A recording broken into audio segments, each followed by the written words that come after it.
الحمد لله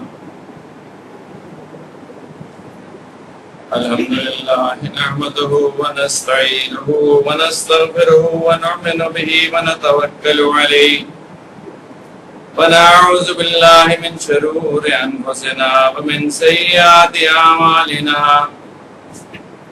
من يهده الله فلا مضل له ومن يضلل فلا هادي له ونشهد أن لا إله إلا الله وحده لا شريك له ونشهد أن سيدنا وسندنا وحبيبنا وحبيب ربنا محمدا عبده ورسوله صلى الله تعالى عليه وعلى آله وصحبه وبارك وسلم تسليما كثيرا كثيرا كثيرا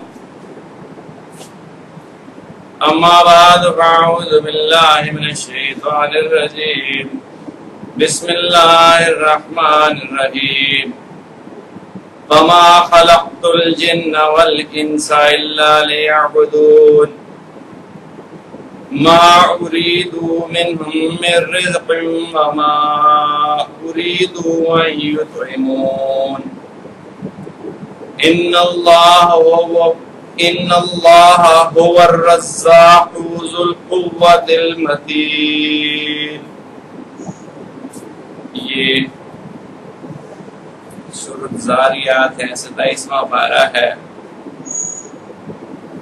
جس میں انسان کی خلقت اور تخلیق کا مقصد بیان ہوا ہے کہ میں نے جو بنائے جن اور آدمی سو اپنی بندگی کو زندگی آمد برائے بندگی، زندگی بے بندگی شرمندگی، اور خداوند عزوجل فرماتے ہیں کہ میں نہیں چاہتا ان سے رزق اور روزینہ، اور نہیں چاہتا کہ وہ مجھے کھلائیں. بے شک اللہ جو ہے وہی رزق اور روزی دینے والا ہے، اور وہ زور آور ہے اور مضبوط ہے. یہ رمضان المبارک سے پہلے آج آخری ہفتہ ہے. آئندہ ہفتہ امید ہے انشاءاللہ رمضان شریف میں آئے گا. رمضان المبارک روحانی اوور ہالنگ کا مہینہ ہے، اور اس میں عبادات کے ساتھ ساتھ غور و فکر کی بھی دعوت ہے کہ ہمیں اللہ تبارک و تعالیٰ نے دنیا میں کیوں بھیجا، اور اللہ تبارک و تعالیٰ نے کلام مجید میں اس کا سوال بھی کیا. أَفَحَسِبْتُمْ أَنَّمَا خَلَقْنَاكُمْ عَبَثًا، کیا آپ سمجھتے ہیں کہ ہم نے آپ کو بیکار پیدا کیا ہے جس کا کوئی مقصد نہیں ہے، اور آپ نے لوٹ کے ہمارے پاس نہیں آنا؟ تو ہماری مقصد کیا ہے دنیا میں آنے کا؟ تو اللہ تبارک و تعالیٰ نے خود اس کا جواب دے دیا کہ میں نے جنات کو اور انسانوں کو اس لیے بنایا کہ وہ میری بندگی کریں، وہ میری نوکری کریں، وہ میری فرما برداری کریں. آپ کہتے ہیں بندے کو، اور بندے کا معنی ہے غلام. یہ آج کل نوکری پیشہ لوگ ہیں، کنٹریکٹ اپائنٹمنٹس ہوتی ہیں، اس لیے غلام کا تصور ہمارے ذہنوں میں واضح نہیں ہوتا کہ غلام سے کیا معنی. غلام کا معنی یہ ہے کہ کسی کو قیمتاً خرید لیا جائے اور وہ بک کر اپنے تمام حقوق سے دستبردار ہو جائے، اس کا پھر کوئی حق نہیں رہتا. پہلے وقتوں میں انسان اس طرح بکا کرتے تھے، ایک آقا ہوتا تھا اور ایک غلام ہوتا تھا، اور غلام کے کوئی حقوق نہیں ہوتے تھے. جس نے سو خرید لیا، اگر اسے کہ ساری رات کھڑا رہو تو کھڑا ہے، اور وہ کسی عدالت میں جا کے مقدمہ نہیں دائر کر سکتا یہ مجھے ساری رات کھڑا رکھتا ہے، کیونکہ وہ بک چکا ہے، اس نے اپنے جو حقوق ہیں وہ فروخت کر دیے ہیں۔ جیسے ہم مختلف اجناس آج کل خریدتے ہیں، جیسے کسی نے کہ گاڑی خرید لی، اب جس سے خریدی وہ اپنے حقوق سے دستبردار ہو گیا، اور جس نے خرید لیا وہ اس کی ملکیت ہوگی، جیسے رکھے جیسے چلائے۔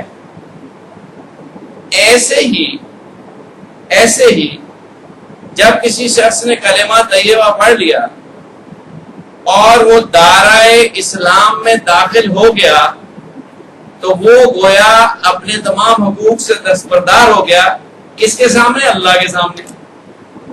اللہ اس کو کھلائے تو کھا لے، اور اگر اللہ نہ کھلائے تو نہ کھائے، اور اللہ جو حکم دے وہ بلا چون و چرا اس کی تعمیل کرے، اس کو کہتے ہیں بندگی کرنا۔ اور کسی اس کے حکم پر اعتراض نہ کرے اور شک میں نہ پڑے کہ اس کی بندگی اور اس کے حکم کی بجا آوری سے مجھے کوئی نقصان پہنچے گا، اور اگر نقصان پہنچتا ہوا سرین نظر بھی آئے پھر بھی اس کو کار گزرے، کیونکہ اس نے کلمہ پڑھا تو ایک معاہدہ کیا اللہ سے کہ میں آپ کی بندگی کروں گا۔ اور بندگی جو ہے اور عبد ہونا جو ہے یہ اللہ کے لیے اور اللہ کے نزدیک سب سے بڑا عہدہ اور سب سے بڑا درجہ یہ ہے کہ جو شخص اللہ کا بندہ ہے اور اس نے تمام ہتھیار پھینک دیے ہیں اور اپنی مرضیات کو ختم کر دیا ہے اور اپنی خواہشات کو ختم کر دیا ہے، تو وہ اللہ کے قریب ترین۔ اس لیے حضور صلی اللہ علیہ وسلم کو جب کلمہ پڑھتے ہیں اشہد ان لا الہ الا اللہ وحدہ لا شریک لہ واشہد ان محمدا عبدہ ورسولہ، پہلے عبد اور پھر رسول۔ رسول کے کیا معنی ہیں؟ اللہ کا پیغام جیسے وصول کرنا ویسے آگے پہنچا دینا۔ اور عبد کیا ہیں کہ حضور صلی اللہ علیہ وسلم سے زیادہ اللہ تبارک و تعالیٰ کی معرفت کسی کو نہیں، اور اسی حساب سے کسی کی بندگی اور کسی کی اطاعت اور کسی کی وفاشاری حضور نبی کریم صلی اللہ علیہ وسلم سے زیادہ نہیں۔ اسی لیے بندگی کا عہدہ جو ہے وہ سب سے بڑا ہے جس پہ حضور صلی اللہ علیہ وسلم متمکن۔ اب جو شخص زیادہ جتنی بندگی کر لے گا اتنا وہ حضور صلی اللہ علیہ وسلم کے قریب ہو جائے گا اور اتنا وہ اللہ کے قریب ہو جائے گا۔ اور بندگی کیسے کرنی ہے؟ جیسے حضور صلی اللہ علیہ وسلم نے کر کے دکھا دی۔ آپ کی زندگی اور حیات طیبہ میں کامل، اکمل اور بہترین اور حسین ترین نمونہ موجود ہے کہ اللہ کو کیسے راضی کیا جاتا ہے۔ آپ نے دنیا میں رہتے ہوئے ان 63 برسوں میں اللہ کو راضی کرنے کا گر سکھا دیا ساری امت کو اور قیامت تک آنے والے انسانوں کو کہ ایسے اللہ کو راضی کیا جاتا ہے۔ تو گویا مطلب یہ ہوا کہ ساری زندگی جیسے اس میں عبادات بھی ہیں اور معاملات بھی ہیں اور معیشت بھی ہے اور معاشرت بھی ہے، ہر شعبے کے اندر حضور صلی اللہ علیہ وسلم کا نمونہ آپ کو ملے گا اور صحابہ کا نمونہ ملے گا کہ ایسے زندگی گزارنی ہے جس سے اللہ تبارک و تعالیٰ راضی ہو جائے گا، اور وہ ساری زندگی جو اللہ کو راضی کرنے کے لیے گزاری جائے گی وہ عبادت ہے۔ جیسے نماز اسی طریقے سے پڑھی جائے تو قابل قبول ہے جیسے حضور سید عالم صلی اللہ علیہ وسلم نے پڑھی کہ منہ قبلہ کی طرف ہونا چاہیے اور رکوع اس طرح ہونا چاہیے اور سجدہ اس طرح ہونا چاہیے اور نیت ایسے کرے، اور قیام میں یہ پڑھے۔ کوئی شخص پاکستان میں رہتے ہوئے مغرب کی بجائے مشرق کی طرف منہ کر کے نماز پڑھ لے تو اس کی نماز ہرگز نہیں ہوگی، تو سب لوگ سمجھ رہے ہیں۔ دانستہ کوئی رخ غلط کر لے تو اس کی نماز نہیں ہوگی۔ اسی طرح کوئی شخص دانستہ کاروبار کے اندر حضور صلی اللہ علیہ وسلم کے مخالف طریقے سے کاروبار کرے تو اس کا کاروبار بھی بندگی میں شامل نہیں ہوگا، وہ بغاوت میں شامل ہوگا۔ بندگی کا الٹ ہے بغاوت اور سرکشی اور نافرمانی، اور جس کو ظلم کہا گیا۔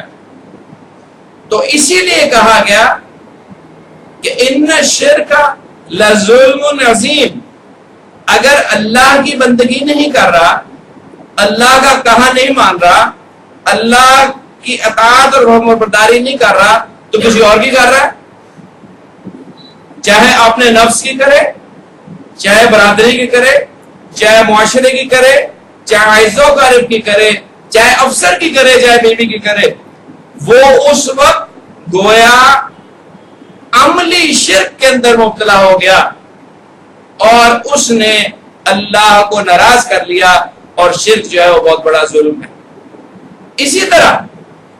اسی طرح کوئی شخص حضور صلی اللہ علیہ وسلم کی سنت پہ عمل نہیں کر رہا، لیکن عمل کر رہا ہے تو وہ جو عمل کر رہا ہے وہ بدعت ہے، ایک سنت ہے اور ایک خلاف سنت ہے، تو جو چیز خلاف سنت ہے وہ بدعت ہے۔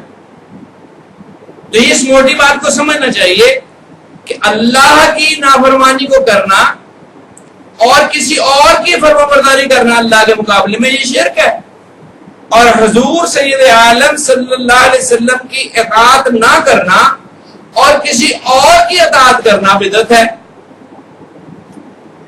کسی اور کے طریقے کو اپنا لینا۔ دیکھیں، ایک طریقہ حضور صلی اللہ علیہ وسلم نے کھانے کا سکھلایا کہ بیٹھ کے کھاؤ، سیدھے ہاتھ سے کھاؤ اور بسم اللہ پڑھ کے کھاؤ۔ ایک طریقہ انگریز نے سکھایا، اس نے کہا کھڑا ہو کے کھاؤ اور الٹے ہاتھ سے کھاؤ اور بکواس کرتے ہوئے کھاؤ اور بسم اللہ بالکل نہ پڑھو۔ تو یہ جو کھانے کا طریقہ ہے، جو کھڑے ہوئے کھانا اور الٹے ہاتھ سے کھانا اور بسم اللہ نہ پڑھنا، یہ بدعت ہے اور اس کے پیرالل سنت ہے۔ تو یہ بات سمجھ لینی چاہیے، اس کو ہر زندگی کے شعبے میں نافذ کرے۔ ایک نکاح حضور صلی اللہ علیہ وسلم نے اپنی بیٹی کا پڑھایا اور ساری دنیا کو ایک نمونہ دکھا دیا، اور آنے والے انسانوں قیامت تک یہ نمونہ موجود ہے کہ اللہ کے نبی نے نکاح کی تقریب کس طرح کی۔ تو یہ سنت طریقہ ہے، اور اس کے الٹ طریقہ جو ہے کہ مہندیاں کرنیاں اور ڈھولک بجانے اور ناچ گانے کرنے اور بے پردگی کرنی اور اسراف بیجا کرنا اور قرض سے سودوں پہ لینا اور خرابی در خرابی کرنی، یہ ساری بدعت ہے۔ اور پھر فرمایا کہ جتنی بدعت ہیں کلن بدعت ضلالت، جتنے طریقے حضور صلی اللہ علیہ وسلم کے طریقوں کے خلاف ہیں۔ یہ بدعت کا معنی سمجھ آ گیا کہ بدعت کا معنی ہے ہر وہ طریقہ جو حضور صلی اللہ علیہ وسلم کے طریقے کے خلاف ہے۔ تو کلن بدعت ضلالت، تمام بدعات جو ہیں وہ گمراہیاں ہیں، اور کلن ضلالت فی النار، اور تمام گمراہیاں وہ جہنم میں چلی جائیں۔ ادھر اللہ کی نافرمانی اور اللہ کے احکام سے روگردانی اور اللہ کی باتوں کو نہ ماننا، اور کبھی اپنے نفس کی مان رہا ہے، کبھی برادری کی مان رہا ہے، کبھی افسر کی مان رہا ہے، کبھی عورتوں کی مان رہا ہے، کبھی کدھر کو جا رہا ہے، کبھی کدھر کو جا رہا ہے، تو یہ عملی شرک ہے۔ یہ عملی شرک ہے۔ عقیدہ تو اس کا نہ ہو شرک کرنے کا، لیکن عملی طور پہ تو کر رہا ہے۔ ادھر مؤذن نے کہا آؤ نماز کی طرف، اس نے کہا میں تو نہیں پڑھتا نماز، میری میٹنگ جاری ہے، میں تو نہیں پڑھتا نماز، دوستوں میں گپ شپ لگا رہا ہوں، میں تو نہیں پڑھتا۔ اگر اس نے وہ نماز کو قضا کر دیا اللہ کے حکم کے باوجود دیدہ دانستہ، تو اس نے عملی شرک کیا، اس نے عملی شرک کیا، اور شرک جو ہے وہ بہت بڑا ظلم ہے اور بہت بڑی گھاٹے کی چیز ہے۔ اللہ چاہیں گے ہر چیز کو معاف کر دیں گے، شرک کو معاف نہیں کریں گے۔ تو مقصد خلقت، انسان کو بنانے کا مقصد اللہ نے بیان فرمایا، وہ یہ ہے کہ اللہ کی اطاعت اور فرما برداری کی جائے، عبادت کی جائے۔ عبادت سے مقصد روزہ، نماز، زکوٰۃ اور حج صرف نہیں، یہ عبادات کا ایک شعبہ ہے، لیکن اس کو ساری زندگی کے اوپر نافذ کرنا۔ تو عرض کرنے کا مقصد یہ تھا کہ آپ روزے آ رہے ہیں، روزے کا مفہوم سمجھنے سے تعلق رکھتا ہے۔ اس کا مطلب یہ نہیں کہ سحر سے لے کے افطار تک کچھ نہ کھانا پینا، یہ تو فاقہ ہے۔ روزے کا مطلب ہے کہ 24 گھنٹے یا جتنے گھنٹے روزہ رکھنا ہے، اس میں زبان کا بھی روزہ، اس میں آنکھ کا بھی روزہ، اس میں کان کا بھی روزہ، اس میں شرمگاہ کا بھی روزہ، اس میں ہاتھ کا بھی روزہ، اس میں دکانداری کے اندر بھی اور نوکری کے اندر بھی۔ اور جیسے یہ مشق کرائی جا رہی ہے کہ تنہائی کے اندر علیحدہ کمرے میں جا کے پانی نہیں پی رہا تو اس کو وجدان ہے اور یقین ہے کہ اللہ تبارک و تعالیٰ دیکھ رہا ہے، اسی طرح وہ روزے کی حالت میں یا عدم روزے کی حالت میں بھی بعد میں وہ کسی کے ساتھ جھوٹ نہ بولے کہ میں اس سے اس کو دھوکہ دے سکتا ہوں، خدا بندے اس کو جل کو دھوکہ نہیں دے سکتا، وہ دیکھ رہا ہے، سن رہا ہے اور موجود ہے۔ تو یہ روزے کی حقیقت کو حاصل کرنے کی صحیح کرنا ہے کہ ہمیں اس رمضان المبارک کے اندر یہ مشق ہو جائے کہ ہم روزے کی حالت میں ابتدائی طور پر ان گناہوں سے بچے رہیں۔ اب روزہ رکھ کے سو رہے ہیں، اب روزہ رکھ کے ٹی وی دیکھ رہے ہیں، اب روزہ رکھ کے فلمیں دیکھ رہے ہیں، اب روزہ رکھ کے گانے سن رہے ہیں، تو پھر ایسے روزے کا وہ فائدہ نہیں ہوگا جو ہونا چاہیے۔ اور وہ فائدہ یہ ہے کہ روزہ میرے لیے ہے، الصوم لی، روزہ میرے لیے ہے، کیونکہ اللہ کے لیے رکھا نا، اس کے ایک وجدان روزے نے پیدا کر دیا کہ اللہ دے، چھوٹا سا بچہ بھی روزہ کرتا ہے، توڑتا نہیں ہے، ایک وجدان اس کے اندر پیدا ہو گیا کہ اللہ ہر جگہ دیکھ رہا ہے۔ اس وجدان کو عدم رمضان میں، پہلے رمضان میں اس کی مشق کرنی ہے اور پھر عدم رمضان میں بھی اس کی مشق کرنی ہے کہ اللہ تبارک و تعالی ہر وقت ہر جگہ دیکھ رہا ہے، سن رہا ہے اور موجود ہے، تو اللہ کی نافرمانی نہ کرے۔ تو روزے کی حقیقت تو چونکہ اس سے یہ وجدان پیدا ہوگا اور اس سے تقوی پیدا ہوگا، اور تقوی دل کی صفت ہے، اور تقوی کا معنی یہ ہے کہ اللہ کا ایسا تعلق اور ایسا خوف کہ جو اس کو گناہوں سے چھڑوا دے، تو یہ روزے سے بدرجہ کم حاصل ہوگا۔ لعلکم تتقون، تاکہ تم تقوی، روزہ اس لیے فرض کیا گیا اور تم سے پہلوں کو بھی فرض کیا گیا تھا تاکہ تم تقوی اختیار کرو۔ تو تقوی کے یہ معنی ہے کہ آدمی کو اللہ کا خوف گناہوں سے روک دے۔ تو عبادت مقصد ہے، مقصد تخلیق عبادت ہے۔ عبادت کا مطلب اللہ کو راضی کرنا ہے، اللہ کی فرمانبرداری کے ذریعے، اور اللہ کو فرمانبرداری کرنے کا، اللہ کو راضی کرنے کا اور اس کی فرمانبرداری کا بڑا آسان طریقہ ہے، وہ حضور صلی اللہ علیہ وسلم کی سنت کی اتباع ہے۔ الدین یسر، دین تو بڑا آسان ہے، لیکن ہم نے کیا کیا؟ ہم نے کہا ایسر دین، ہر آسانی دین بنا لی، اور یہ مولویوں نے بنایا ہوا ہے۔ ایسے یہ مولویوں نے دین نہیں بنایا ہوا۔ جو مولوی کوئی دین کے اندر نئی بات پیدا کرتا ہے، جو بے جا سرجی کرتا ہے، وہ غلط کرتا ہے، اور کوئی مولوی ایسی ضرورت نہیں کر سکتا۔ یہ مولویوں کا دین بنایا نہیں، یہ تو قرآن، یہ تو حدیث ہے، یہ تو حضور صلی اللہ علیہ وسلم کی سنت ہے۔ ہم چاہتے کیا ہیں کہ ہر ہماری مرضی دین کے مطابق ہو جائے، ہر نفس کی خواہش کو دین کا لبادہ اوڑھ دیا جائے۔ ایسے نہیں ہے، ایسے نہیں ہے۔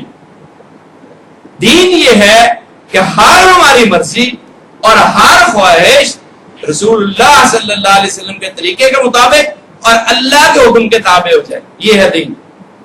اس لیے فرمایا دین تو بڑا آسان ہے۔ کیسے آسان ہے؟ کہ کھانا تو کھانا ہی ہے، ہر آدمی نے کھانا ہے، کیا مسلم، کیا کافر، کیا بڑا، کیا چھوٹا۔ تو جب کھانا کھانا ہی ہے تو کیوں نہ رسول اللہ صلی اللہ علیہ وسلم کے طریقے میں کھا لے، کہ یہ کھانا بھی عبادت بن جائے گا. کاروبار تو کرنا ہی ہے, گاڑی تو چلانی ہی ہے, میاں بیوی کے معاملات تو ہیں ہی, معاشرے میں رہنا تو ہے ہی, تو کیوں نہ حضور صلی اللہ علیہ وسلم کے طریقے کے مطابق کر لے تو سارا مسئلہ آسان ہو جائے گا اور بہترین زندگی گزر جائے گی. اس سے اللہ بھی راضی ہو جائیں گے اور آخرت میں بے شمار ثمرات ملیں گے, اور دنیا میں اللہ کی رحمت اس کے اوپر سایہ فگن ہوگی اور اس کو سکون اور اطمینان قلب ملے گا. تو پہلا تو یہ فرمایا حکم کہ زندگی کا مقصد کیا ہے, کہ زندگی آمد برائے بندگی.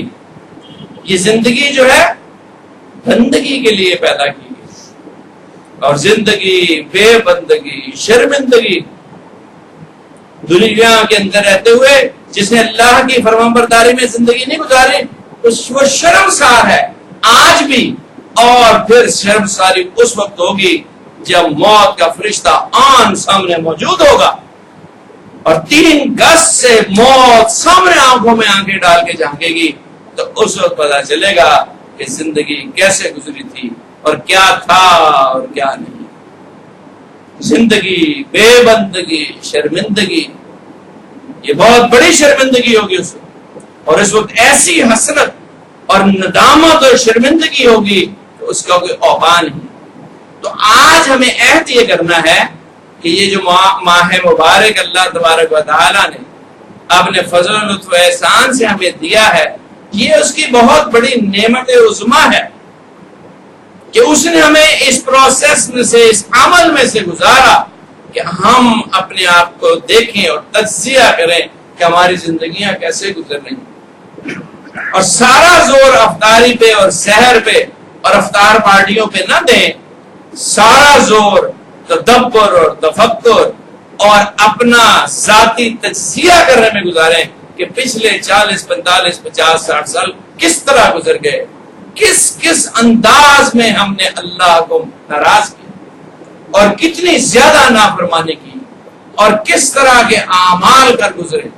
اب یہ موقع ہے کہ روزوں میں اللہ کی رحمت جو ہے وہ بہت زیادہ لپک رہی ہوتی ہے اپنی غلطیوں کی معافی مانگ, اور رمضان کا ایک ایک لمحہ بہت قیمتی, اور اس میں اوقات جو ہیں وہ قبولیت کے ہیں, سب اوقات قبولیت کے ہیں.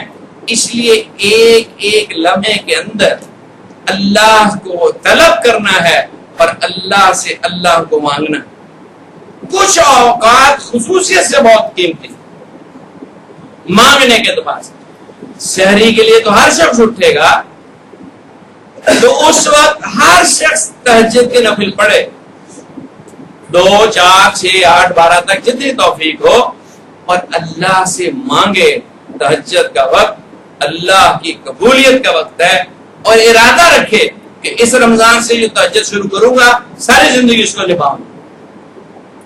اور پھر اشراق, سورج طلوع ہونے کے بعد پونا گھنٹہ قریباً, تو اس کے بعد اشراق کے 4 نفل, اور پھر چاشت, اور پھر ظہر کے بعد اگر تھکاوٹ زیادہ نہ ہو تو صلاۃ التسبیح ہر شخص پڑھے.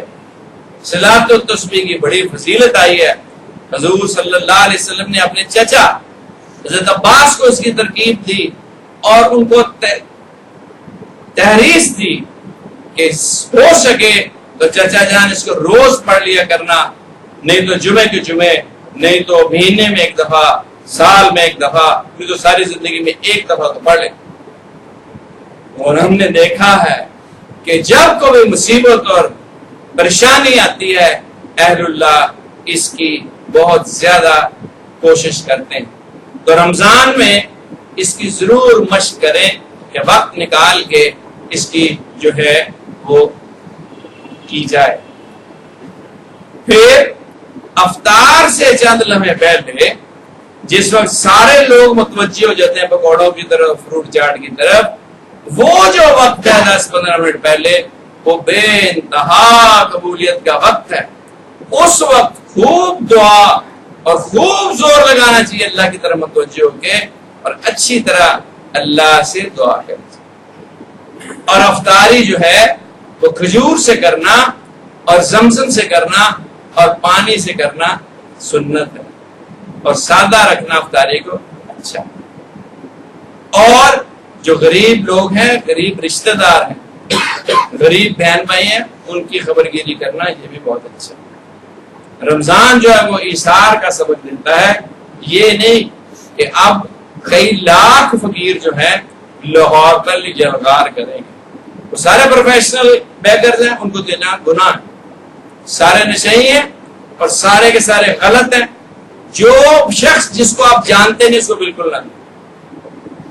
کوشش کریں کہ جن کو آپ جانتے ہیں اور واقعی وہ سفید پوش ہیں ان کو بڑے طریقے سے دیا جائے۔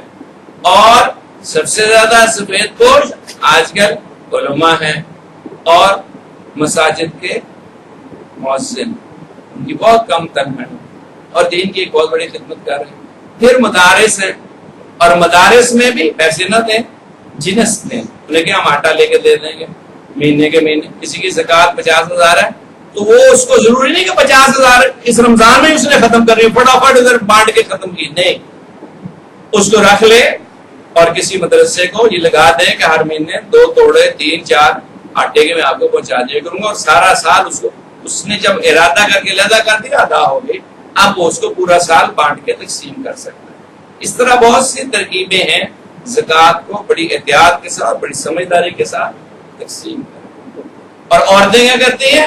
اپنی زکوٰۃ گھر کی نوکرانیوں کو دے دیتی ہیں، یہ بھی بڑی غلط بات ہے۔ گھر کی نوکرانیوں کو پہلے ہی بہت کچھ ملتا ہے اور خوب ان کی صحتیں اچھی ہوتی ہیں اور خوب ان کو ہر روز مل رہا ہوتا ہے، اس لیے تلاش کریں اپنے قرابت داروں کو، اپنے رشتہ داروں کو، سب سے زیادہ حق ان کا ہے۔ پھر وہ طبقہ جو دیندار ہے ان کو، اور پھر جس کو آپ مناسب سمجھیں ان کو دیں، لیکن ایسے لوگ نہیں جو مانگتے ہوں اور پروفیشنل۔ تو رمضان کی میں بات کر رہا تھا، تو پھر افطاری کے بعد جو رمضان کی حسن اور خوبصورتی ہے وہ تلاوت کلام مجید ہے۔ اس میں بہت بڑی ایک نعمت اللہ تبارک و تعالیٰ نے عطا فرمائی، وہ ہے یہ تراویح کی سنت۔ تراویح سنت مؤکدہ ہے۔ یہ جو اہل حدیث ہیں انہوں نے ایک اور شوشہ چھوڑ دیا کہ 8 ہے کہ 12 ہے، 20 ہے۔ تراویح 20 ہیں اور حرمین میں 20 پڑھی جاتی ہیں، اور ازل سے 20 ہی پڑھی جا رہی ہیں، قیامت تک 20 ہی پڑھی جائیں گی۔ یہ پاکستان ہندوستان کے کچھ لوگوں نے اس کو 8 اور 12 کے چکر ڈالا، 20 تراویح 20 ہیں۔ علماء حقانی نے اس پر تصریح کیا کہ تراویح 20 ہیں۔ ایک تو تراویح 20 پڑھنا سنت ہے، عورتیں گھر میں پڑھیں زیادہ افضل ہے۔ عورتیں مسجد میں نہ جائیں، بہت شور اور بہت خرابی۔ اگر کسی میں پردہ اور وہ ہے انتظام تو چلی بھی جائیں، کسی کی 2 3 مل کے شور نہ کریں، وہاں باتیں نہ کریں، اس کا اہتمام کریں کہ مسجد کا تقدس پامال نہ ہو۔ لیکن افضل یہ ہے کہ عورتیں گھر میں نماز پڑھیں اور آدمی 20 تراویح پڑھے۔ 20 کا عدد پورا کرنا ضروری ہے، اور دوسرا یہ ہے کہ ان 20 تراویحوں کے اندر کلام مجید پورے کا پورا سننا ایک علیحدہ سنت ہے۔ وہ اگر دونوں سنتیں بن جائیں، سبحان اللہ، نور من نور اللہ، لیکن بعض اوقات آگے پیچھے ہو جاتا ہے، کسی نے 12 اس کو جماعت کے ساتھ ملی تو پھر 8 پوری کر کے 20 پوری کرے۔ تو نماز تراویح بڑے اہتمام کے ساتھ، یہ اللہ کی نعمت ہے، جو نعمت ہے جو پورا سال آپ کو نہیں ملی، اور کسی سنت نماز کی جماعت نہیں ہوتی، اس کی جماعت ہوتی ہے۔ اور کسی نماز کے اندر پاکستان ہندوستان میں اتنی لمبی قرات نہیں کی جاتی، تلاوت میں کی جاتی، اس میں تراویح میں کی جاتی ہے۔ اس کو بہت ذوق اور اہتمام کے ساتھ اور بہت فکر مندی کے ساتھ اس کو ادا کرے۔ اور پھر وتر کی جماعت ہمارے حنفیہ میں عدم رمضان میں جماعت وتر کی نہیں ہوتی، لیکن رمضان میں ہوتی ہے، اس کو بھی بڑے ذوق و شوق سے پڑھیں۔